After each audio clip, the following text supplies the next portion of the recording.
Hello, everyone. Welcome to today's workshop on company valuation for fundraising. We're happy to welcome the team at Venture Valuation today.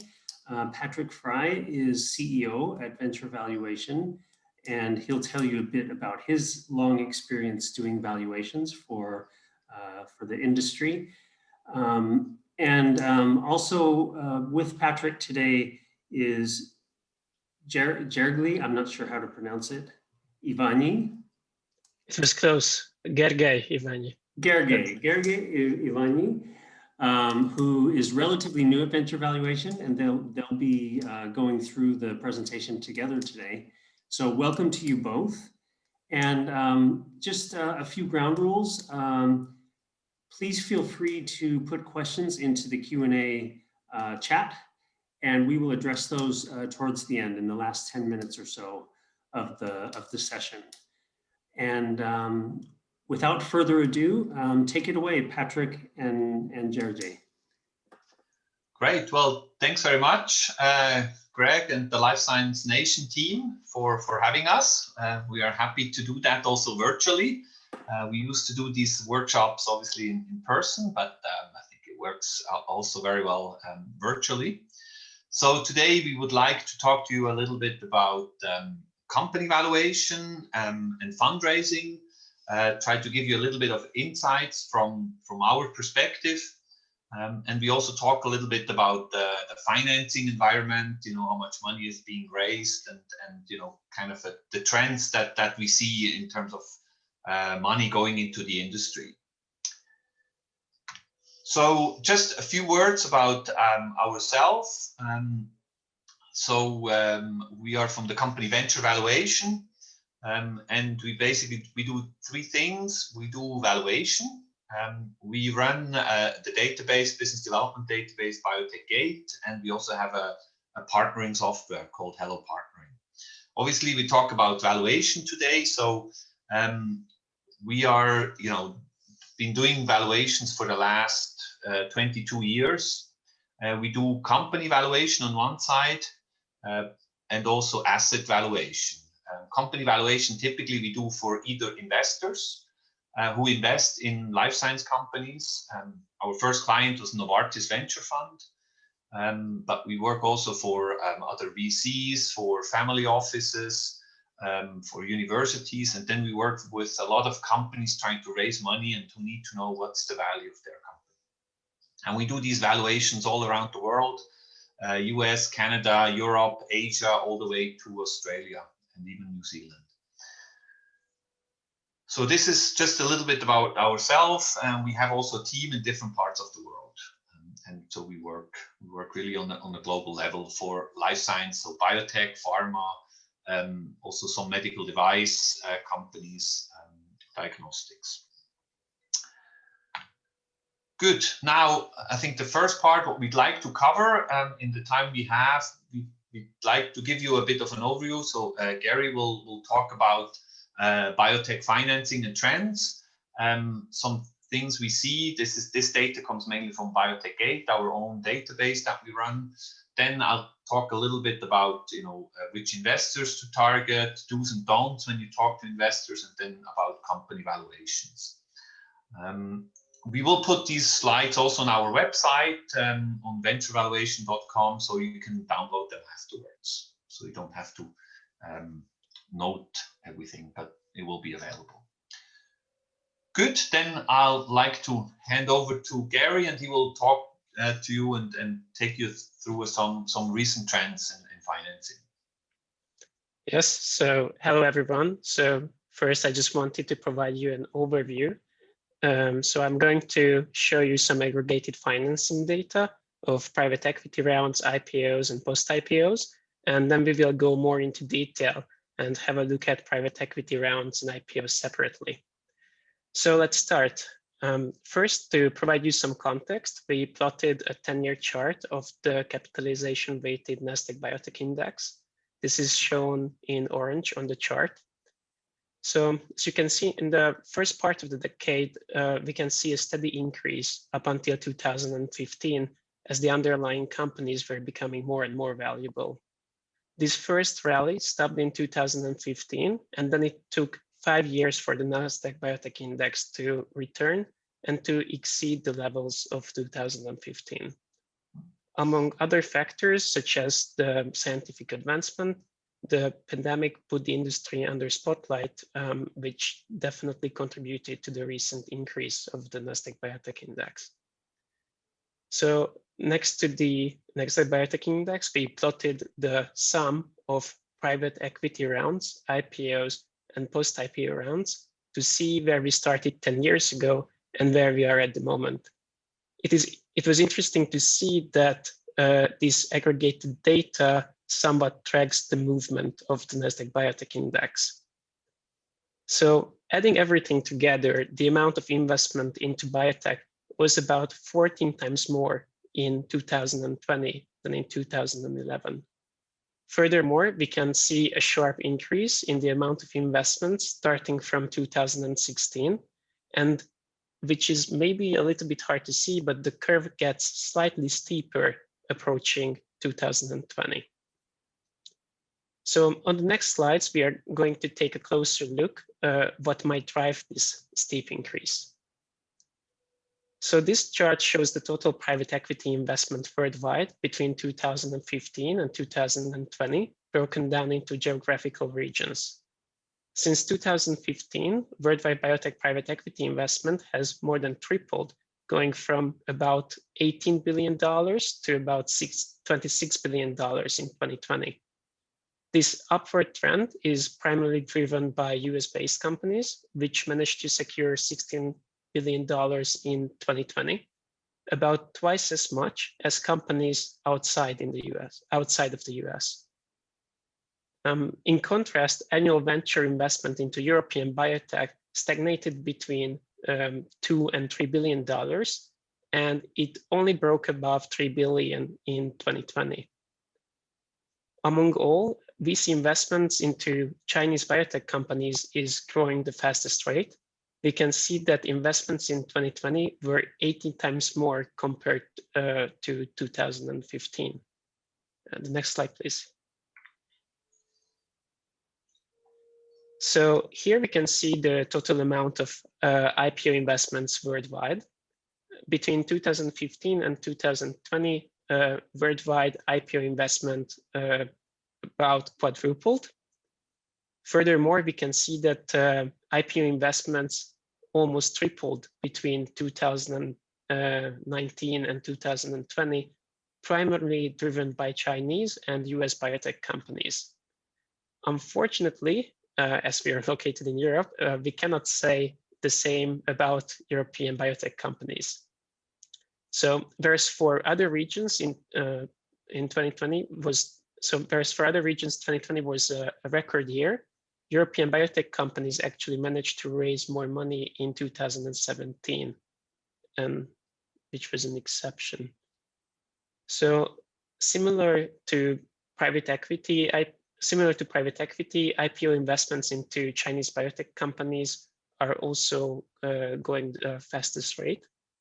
Chinese biotech companies managed to secure about 50 times more financing in 2020 than in 2015. The most valuable scene for IPOs remains the US.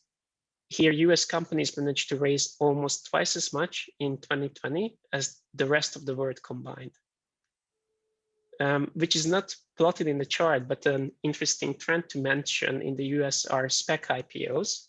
So these are special purpose acquisition companies which are set up with the sole purpose of merging with another company and bringing that company public. Thus, these SPACs, they serve as an IPO alternative. Next slide, please. So this slide shows the average value of private equity or public financing round, regardless of geographical location or the company's pipeline. So looking at private equity rounds on the left, we can see that the average value of each A, B, C, D and E rounds almost doubled or more than doubled between 2015 and 2020. On one side, this might indicate the greater capital requirement of drug development in biotech. And on the other side, it might show that funds are becoming bigger and bigger, and that investors are willing to pledge more capital for one financing round. Among the rounds, we can see that on average, the most valuable round is Series E, and the value of the rounds is decreasing as we go down the ladder. Just wanted to note that the later rounds are usually used also as bridge financing between IPOs. So looking at public financing, biotech companies could raise more than twice as much in 2020 as in 2015 on average. So in 2020, the average size of an IPO was around $185 million. And in 2015, it was only around $71 million. Similar to the IPOs, the post-IPO financing has also increased over this observed period. So in summary, looking at both charts, we can say that biotech companies could raise more money in 2020 than ever before. Next slide, please. So lastly, let's take a look at the most financed indication of 2020. So this chart displays the distribution of VC financing in 2020 in between various indications. And we can see that most of the VC financing went into companies with oncology products in the pipeline. This was closely followed by infectology, parasitology, neurology, endocrinology, and hematology immunology focused companies. Compared to last year, the big change was in the financing of infectology focused companies. And this redirected interest can most likely be explained by the COVID-19 pandemic.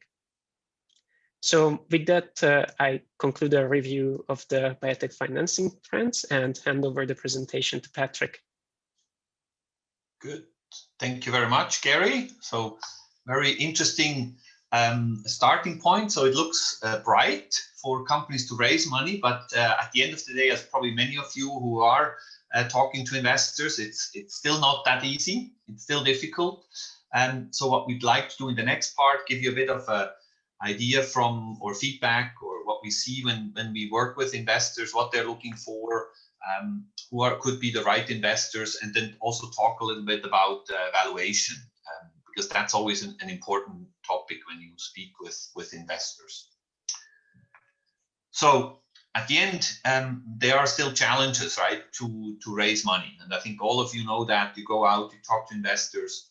I mean, at the end of the day, we have increasing cost. You have increasing cost for development. We see that, you know, it takes more and more money, and it can take longer to bring products to the market. Even with the COVID vaccines, you know, that was a record time of bringing a product to the market, but in general, it still takes a long time and a lot of money. Registration, the hurdles are high. It takes a lot to get approval to bring a product to the market. We also had different disappointments of investors, people who invested in the past and maybe have not been successful. Maybe investors who are not used to invest in biotech. So we have this ups and downs.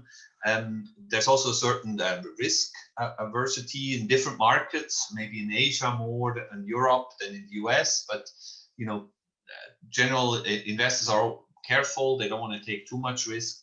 So overall, raising money is still a challenge, even though the numbers look good. And we do have more projects than money is available. So at the end of the day, it's a natural selection of the good projects. So hopefully most of the good projects get financed, and the other ones are, you know, sent back to be reviewed. But it is you know, the best projects, definitely there is money around. So how do companies cope with a certain lack of VC money or of money? what we have seen in the last couple of years that there are alternatives. So it's not just the VCs who finance, and I think that's also one of the topics of Life Science Nation and Resi. You know, there is different investors around, and it makes sense to look around and find the best suitable investor. So there's family offices, there are corporate investors, and that really has increased the last 5-10 years. We have really seen a big impact of such investors in the industry. What we have also seen, you know, companies doing fee for service and then moving into innovative products, their own products. So it's a combination, even though that doesn't fit for every investor. So this has to be very carefully assessed if that makes sense. Well, companies who start like that, they spin off the innovative part and keep the service part separate. But it might be a way to kickstart the company at the beginning. And another way of financing that VCs, they focus on a specific product, on a specific asset, and finance that. So they don't invest in a whole company with 10 or 5 different projects in the pipeline, but they're very specific. And that's another way where we are involved, where we do valuations of spin-off companies, where there's maybe only one asset in a company. Then obviously public money, very important. There are different grants, different possibilities to finance non-dilutively a company, especially in early stage. We have seen that in Europe, but also in the US and in other parts of the world where this is an important part. And at the end of the day, you know, how to find the money, well, you have to offer what investors are looking for. So you have to listen to investors, to the different investors, what are they looking for? And obviously, if you have a match, then that makes it much easier. Now, the different source of money, well, I mean, as I mentioned, if you have your own development, you need resources, so you can try to finance it yourself. You may have a service part, or you can finance a company to a certain degree yourself. But this often is not enough. Or if you do a spin-off from a university, you don't have the service part, and maybe your strategy is not to do that. Your strategy might be just to focus really on your asset. Then you have the possibility of public financing, grants, government funding from the region, national, but also international. And then you can raise money. You can go and find equity. So people who share the risk, they put money into your company and get a part of your company. Or you get convertible debt financing. So there are different possibilities. But other ways, collaboration or customized development, where there is a collaboration with a partner, and you can finance that through a partnership. It's very difficult, to find the right partner very early on. So this is more for projects which are already a little bit developed. Now, who should you approach? As I mentioned before, not every investor suits every company. So it's very important that you understand who are the investors that are interested in your company. And what we see often is maybe companies who raise a relatively small amount, let's say maybe below 5 million, and they already go and talk to venture capital investors. Typically, VC investors, they're looking for bigger tickets. You have to imagine a VC, a fund who has 100 million under management. If they would invest 1 million per company, they would have to invest in 100 different companies. And the due diligence, if you invest 1 million or 10 million, is probably about the same work. So the bigger the fund, typically they have to allocate a certain amount of money to a company. So you have to have a certain size of money that you raise. So if you look at corporate investors, there you may have a bit more flexibility. They're often interested in a strategic fit. They're looking at very innovative projects. Whereas maybe on the family office side, there's more flexibility in terms of the amount that they invest, and also in terms of the type of company. So it really depends on the family office itself, but they may take a more diversified approach where they also look at service component, or companies who have a service component. They're maybe a bit more opportunistic. And whereas business angels, obviously, typically there's a certain amount that they can invest, but there's a certain limit. And so that's more suited for early stage. So here, just giving you a little bit of an overview, but I think the key message is really think about, how much money you need, and who are the right investors for you. It doesn't make sense just to waste time if you go to business angels and you're looking for 10 million. There's probably only a certain number of people who would be able to come up with that type of capital. Now, a few do's and don'ts. When we talk to investors, we talk to companies, there's always certain things we see, and so I'd like to share that with you. One of the issues often we see is that a company is very technical when they have a first pitch with an investor.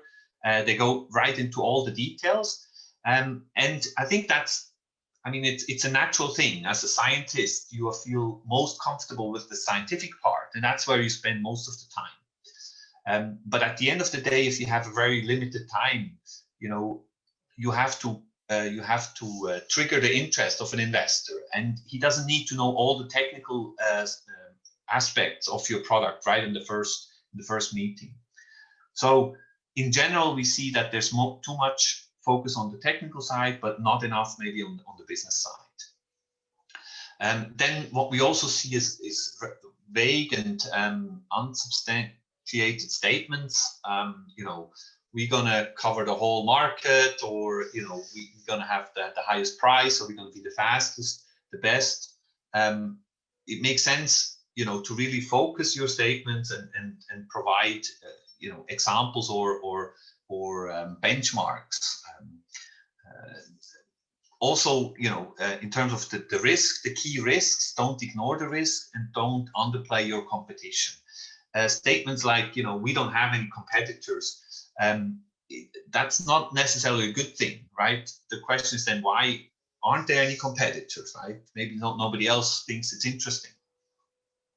And every company has risk. So, a statement that you don't have any, there's no risk, and we hear that. And surprisingly, when we talk and we do valuation, companies who say, there's no risk.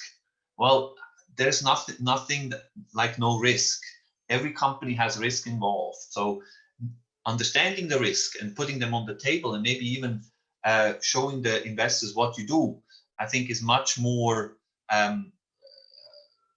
beneficial and shows that you have thought about that than just saying there's no risk. Then the funding process, don't take that lightly. It's not going to take 2 months or 3 months. It takes a long time. You have to talk to a lot of people to find the right investors.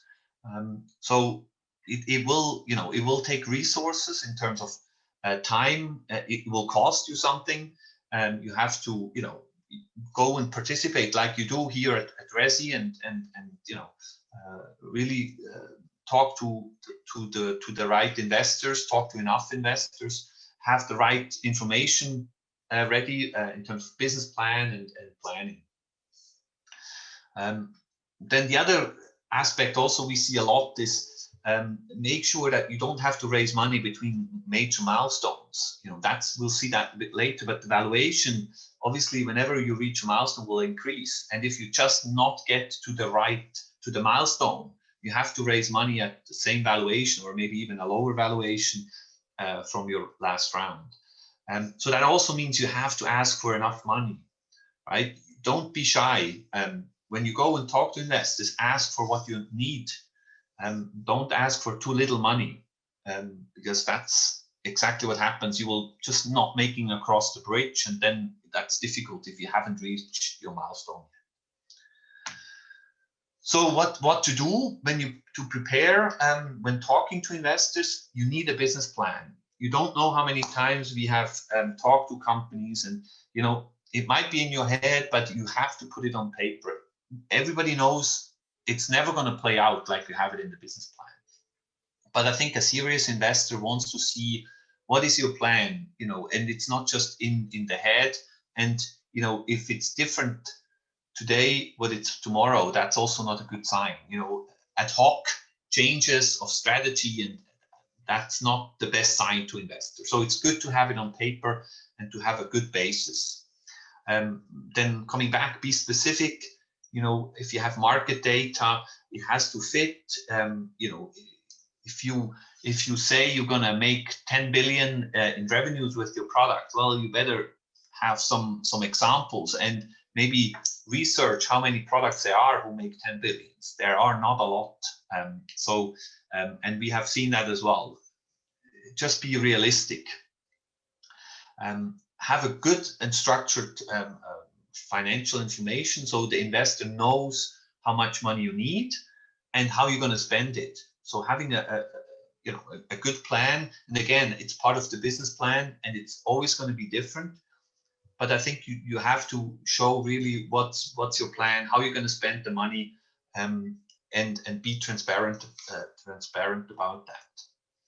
Then you have to network like crazy. As I mentioned, you have to meet, and talk to many potential investors, and it's a numbers game at the end of the day. So you identify the right investors and talk to them. It only takes one, but you have to find the right one. So it will take some time.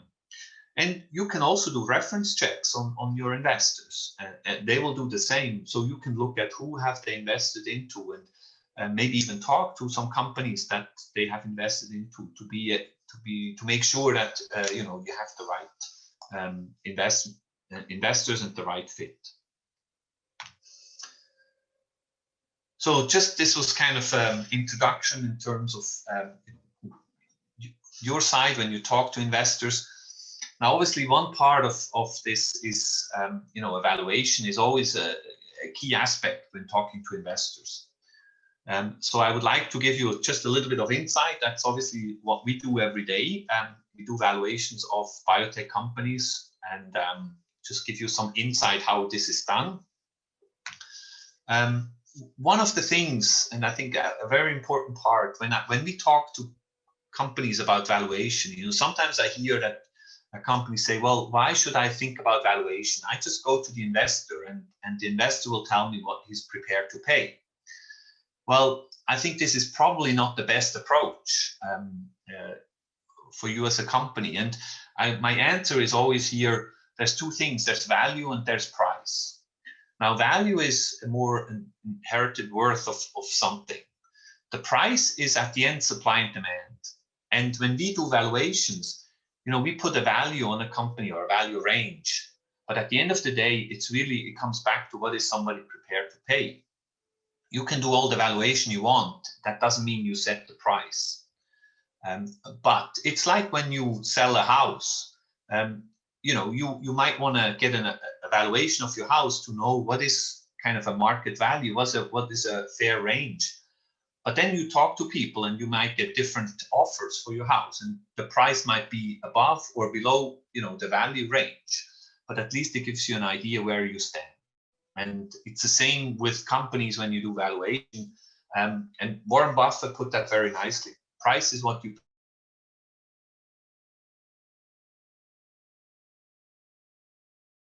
starting point. It's a basis for having a negotiation and maybe an investment decisions for investor. But at the end, you have to have this discussion, this negotiation. And it's not just about the value. It's also about finding the right investor that's a good fit. Because you want to work with that investor in the long term as well. They always say it's like a marriage when you find an investor, right? In good times and bad times, you actually have to work with the investor.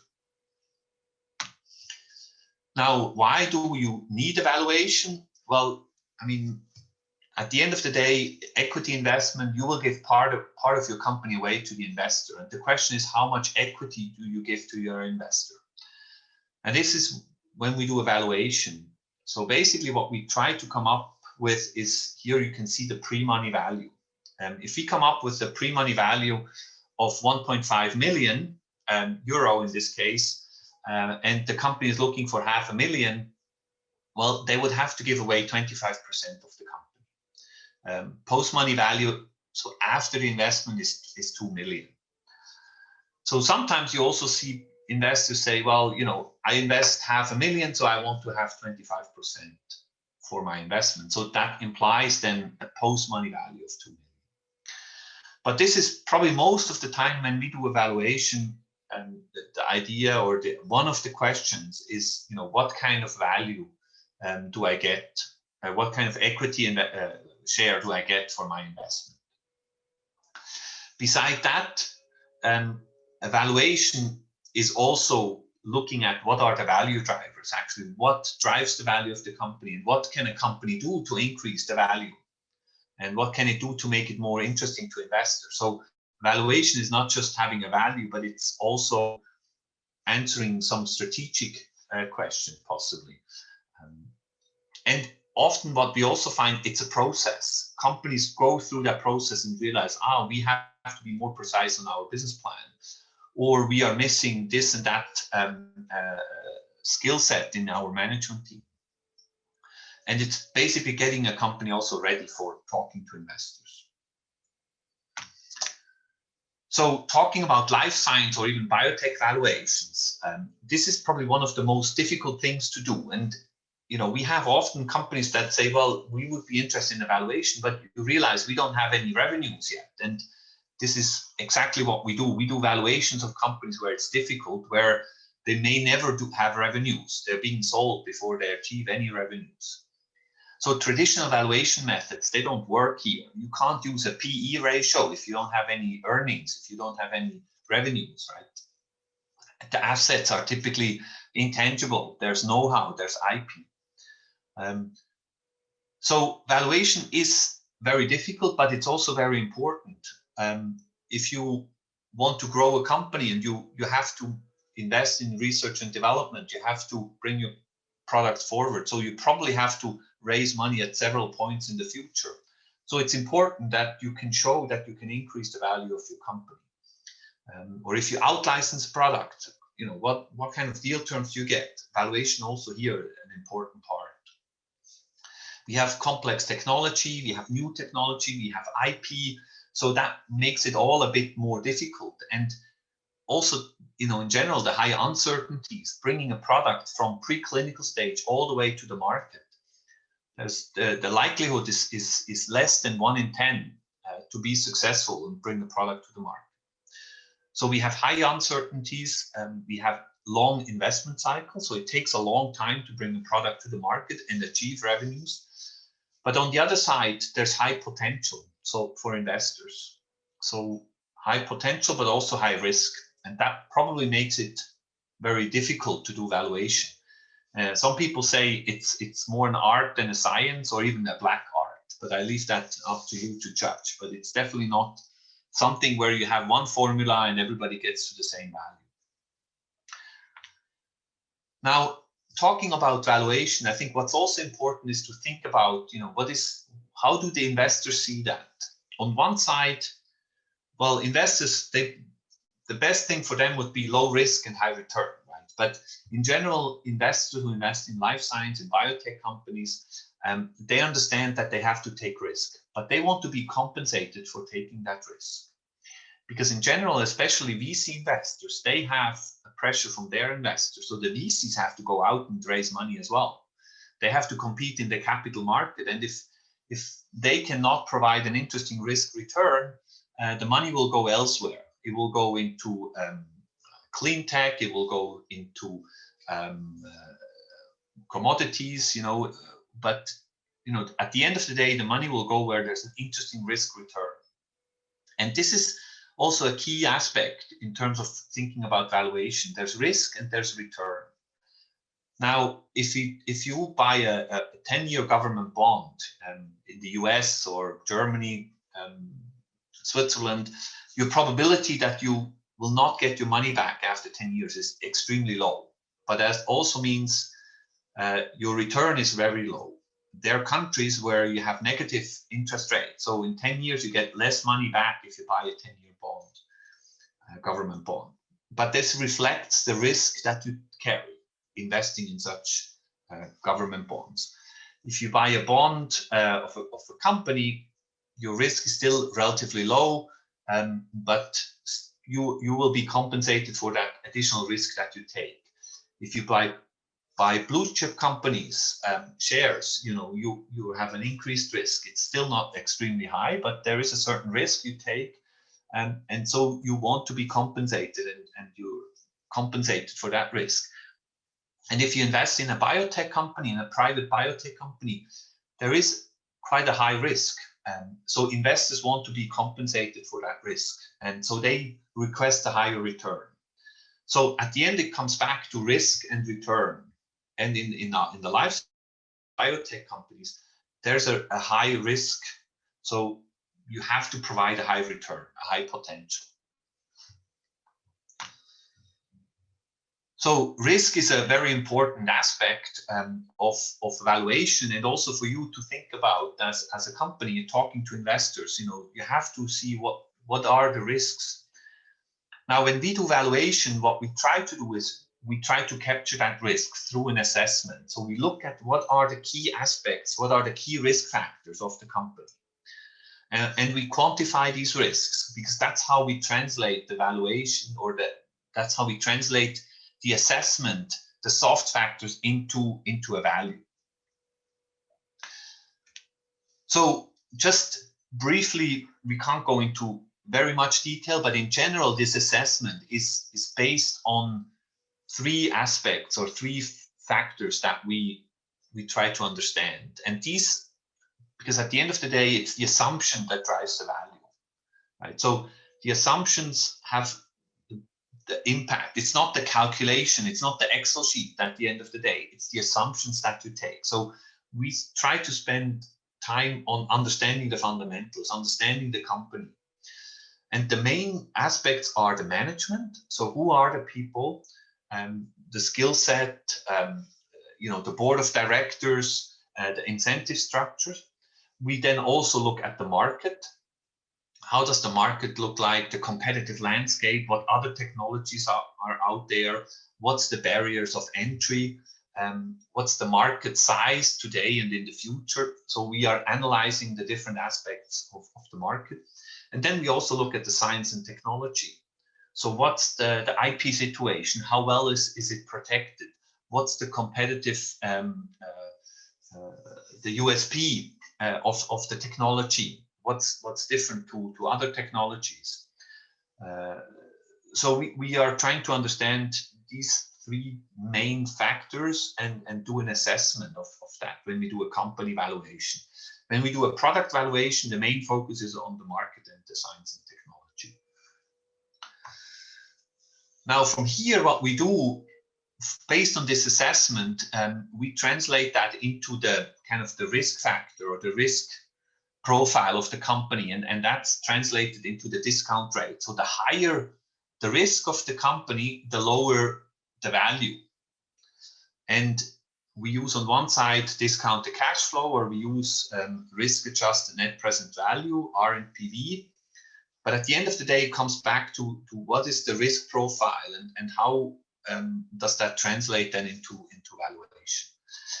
Again, here we could do a whole workshop on that, the full day.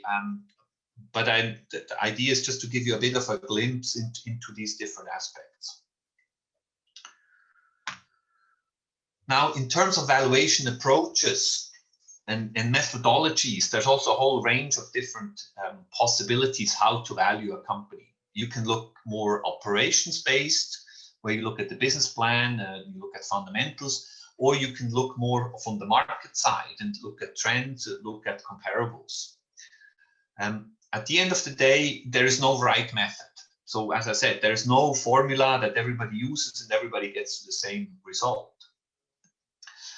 What we do when we do evaluation, we try to use different methodologies, and every approach has advantages and disadvantages. At the end of the day, you have to look into the future I always tell people there's a crystal ball, so we have to try to look into the future. And the valuation, the value is typically what a company can do with its assets in the future. But there's discounted cash flow, there's RNPV, there's real options, and there's market and deal comparable transactions. But at the end of the day, there's a combination that we try to use.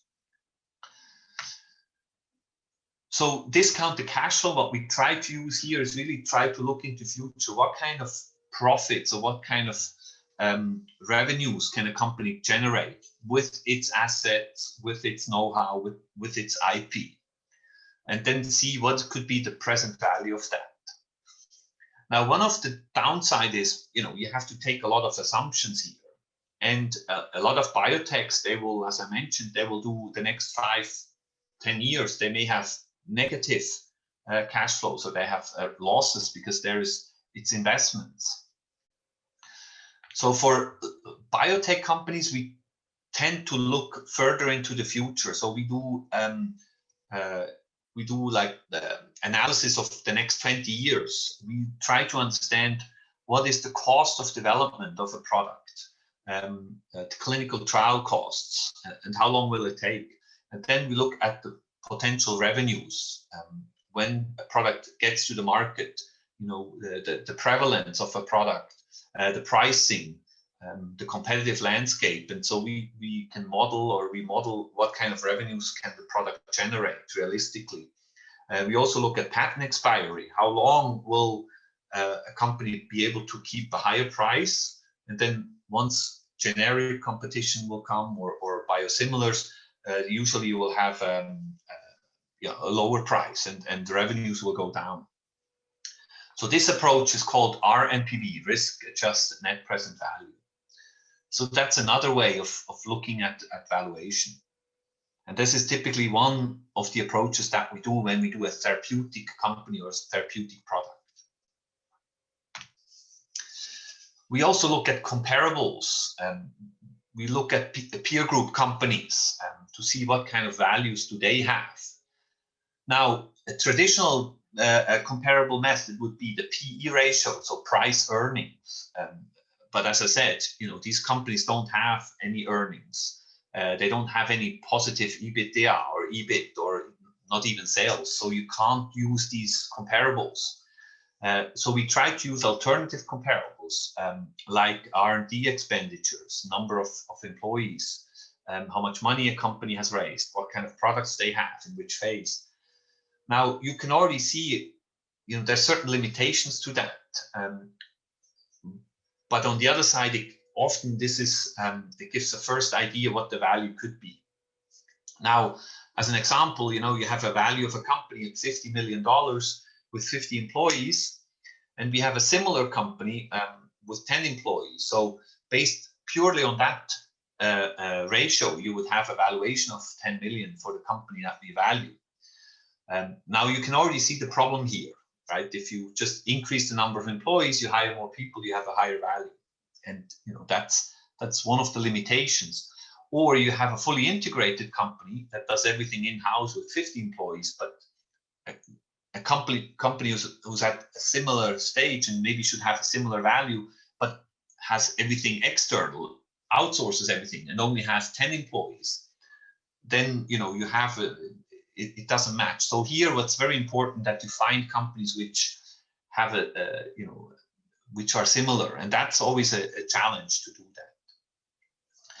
Now, just when one of our first clients was Novartis Venture Fund, and when I talked to the guy who was managing the fund, he mentioned at some point, the first time he looks at the company, a biotech company, he said, well, just to get an idea of the value, I put 1 million per employee. That gives me a first idea of the value. But then he also mentioned, but I'm not telling the company what currency I use. So he left it a little bit open. But this was a rule of thumb that he used, and we see that also with different investors, that they have certain rules of thumb that they apply. So it's good to understand a bit how that works. Now, another very interesting valuation approach is the venture capital method, and this mirrors a bit the thinking of investors. a lot of time before an investor invests in a biotech company, in a startup company, they already think about the exit value. What price can they sell their shares in the future? Because they have to generate a return. So for them, this is already part of the equation. So they look at the possible exit price, and so they look at the company and think, okay, if we could bring the lead product to the end of phase 2, we can expect a certain value for that company. And from there, they calculate back and try to see what can they pay today to achieve a certain return over this time period. Now, for you as an entrepreneur, this can also be very interesting. If you have a certain idea of what the value of your company can be today, doing this exercise, you can see what kind of exit value would you have to be able to achieve to generate a return to the investor. An investor is not going to pay, if he can exit the company in 5 years at 100 million, he's not going to pay 100 million today, right? He will pay a lower value because he wants to have this return. So I think this is a very interesting exercise as well, to what could be an exit value, and then check what value could there be today. So in general, or just to summarize, I think what's important is, think outside the box, be creative, talking to investors, finding investors. I think, you have to be creative. Finding investors, it's at the end, it's a numbers game. It only takes one, but you have to find the right one, and you have to talk to 10, 20 people or more, to get to the right one. So at the end of the day, is really, you have to go out there and talk to the right investors, identify the ones who are really, potentially able to invest into your company. But you have to talk to a lot of them and not just talk to one. And especially if you have one that is interested, at the end, until you have the money in the bank, nothing is signed. And we have seen that so many times where companies thought, oh, there's an investor who's interested, and they basically dropped all their efforts and just focus on this one investor. But at the end, it might fell through, and then the company stood in front of nothing and had to start from scratch. So keep on talking to investors until you really have the money in the bank. Try to use grants and non-dilutive funding. There's lots of different opportunities. And there's definitely a great way to finance the company. But I think one of the key messages also is, don't lose the focus. If there are funds and if there are grants available for certain projects, it's easy that you get sidetracked. And I think at the end, you have a strategy and you have to go with your strategy of the company. If you can get money on the way, that's great, but don't totally change direction just to get some funding from non-dilutive sources. Now, in terms of valuation, at the end of the day, it's all about assumptions. And I always tell people, I can do any valuation you want. At the end of the day, it comes down to what assumptions you take. And I would also tell people, we are Swiss, we are neutral and independent. So we try to be the third party between the investor and the company. So we don't do a buy side or a sell side valuation, but we try to be objective and provide a basis for a valuation. But for the price at the end, it's negotiation. So there's a difference between price and value. So what we do when we do evaluation is really provide such a basis for this discussion. Now, another very important part is people, how can you increase the value of your company? And that's also often the question. And doing valuation can help you answer that question. But in general, people always think, well, I try to increase my potential, go for an additional indication, try to sell the product on a broader basis. And these are all legitimate ways of trying to increase the value. But the other way, and that's often forgotten, is to decrease the risk. If you can decrease the risk of your company, that's another way how you increase the value. And a classical example, obviously, if you bring a product from preclinical into the clinic, when you have clinical results, you reduce the risk and you increase the value. So these are important milestones. But when you talk to investors, it's also the perceived risk. So if you go to an investor and you hide things, and the investor either feels that you're hiding certain things because he doesn't get a clear answer, or he even finds out that you hide certain studies that you have done, or other things that you hide, problems with employee or litigations, or if you hide these things, then obviously for an investor, it's an increased risk. He doesn't know if there's other things that you haven't told him. And so from an investor's perspective, that will also reduce your value. So I think that comes back to being transparent and being open and talk about the risk that you have. And so I think that's an important aspect, keeping that in mind. Reducing the risk will increase the value of your venture as well. Good. Now that was the end of our presentation. I hope that was helpful. As we mentioned, we can look at some of the questions that you might have. The presentation online on our website in our resource center, so you can download that. That should be available from tomorrow. And yeah, now we can maybe have a look at some of the questions that we got. Yes, we have a couple of questions so far. The first question was, does first mean Series A? First stage, so probably in terms of the stage, yes. So that startup stage would be Series A, and then we have a seed stage, startup, first stage. So first stage is Series A, or probably more Series B. Yeah. Okay. There's another question. Could you elaborate more on peak sales multiples, their use, and what lies behind the numbers, 5x, 6x themselves? What lies behind those numbers? Peak sales multiples. I mean, peak sales is definitely something that we, when we do evaluation, we really focus on peak sales. I mean, we do the calculation, what kind of peak sales would this product be able to achieve? I'm a bit skeptical with the peak sales multiples, because it also depends how fast you reach peak sales. And if you think about an orphan drug, you will be able to reach peak sales relatively quickly, because the patient population is very well defined. And so you can get to peak sales relatively quickly.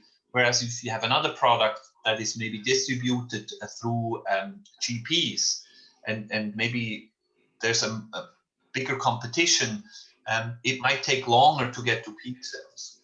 So we don't really use that much peak sales multiples for valuation, because it's so far in the future, and typically the valuation of companies, or the companies we value, they're preclinical or early clinic. So it still takes 5 years or more to get to actually achieve sales, and peak sales are probably 10, 15 years away. Okay, there's another question. Are there better valuation methods depending on the stage of the company? I mean, obviously each valuation method has its flaws and has its positives and negatives. You can say, early stage companies where a DCF for a company that doesn't achieve revenues for the next 5 or 10 years, or profits, is probably not so suitable. So there you would try to do more RMPD valuations. But I think at the end, it's a combination of the different methodologies. And as I mentioned, when we do valuation, we typically use 4 different methodologies. Even sometimes it's very difficult to find comparable companies, but we still look at what are the values of maybe similar companies, and we have to go a bit broader in terms of what companies we include. But it's still, nevertheless, it gives an interesting look at what are the prices that are being paid by other investors and by market participants.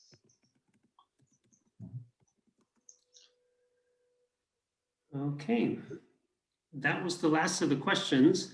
There was a question on sharing the PowerPoint. It will be on your website, right, Patrick? Exactly. So it will be venturevaluation.com, and then there is a resource center, and we will put it there. If you go there, as I said, from tomorrow onwards, the presentation will be available for download there. One last question came in. How does the company increase valuation based on biotech innovation when the company is pre-sales? So most of the companies are pre-sale. So I think at the end of the day, you have innovation obviously leads to, you have IP, or you can protect your product, and at the end you want to bring a product to the market that is, has a certain benefit. It's cheaper to produce. It maybe has less or no side effects. It might be more convenient. You don't have to inject, but you can take a pill. It can cure a disease, or so at the end, innovation will lead to a benefit to the patient. And so the innovation has to, at the end, create something that others don't have or cannot provide. And, at the end, patients will pay for that benefit. So it doesn't, you can create value at pre-sales for sure. That's not the issue, but you have to bring that product closer and closer to reality, right, to be able to increase the value. I hope that answered that question. There's one more question, Patrick. How do you take current revenue and forecast and convert to valuation? How far should valuation timeline be? So it really depends on the company.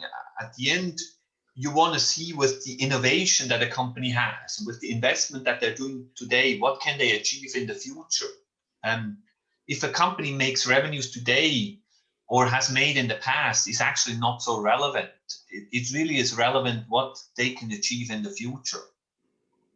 So the horizon, how far out we plan, really depends on the company and on the product.